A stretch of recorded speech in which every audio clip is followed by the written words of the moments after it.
Welcome to part 2 of the 9 South Sudanese believers and the story of their escape from persecution on this Mission Sonlight Extra.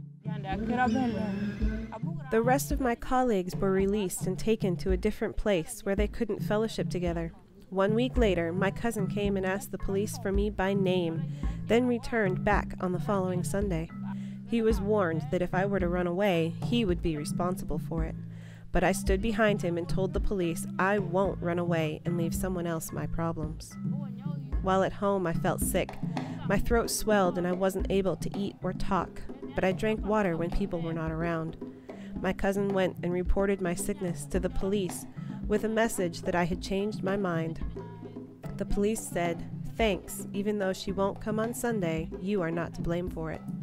So I decided to look for the rest of my sisters, since we had all been scattered.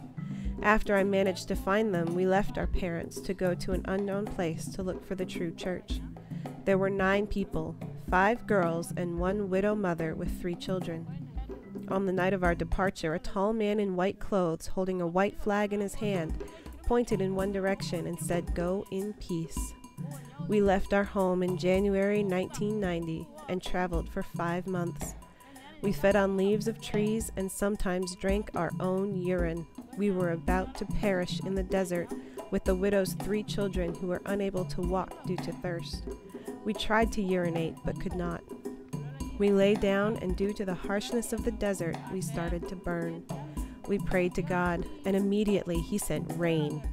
We stayed in the rain for a short while, and then we entered into a room that was there. We prayed and then slept. In the room were 2 big snakes that slept with us. We felt movements in the middle of the night, but we each thought to ourselves that it was one of the others. In the morning, we killed 1 snake and the other disappeared. To this day, we still don't know where it went. We drank enough water to get us through a 3-day journey in the desert. God protected us from wild animals and hostile communities.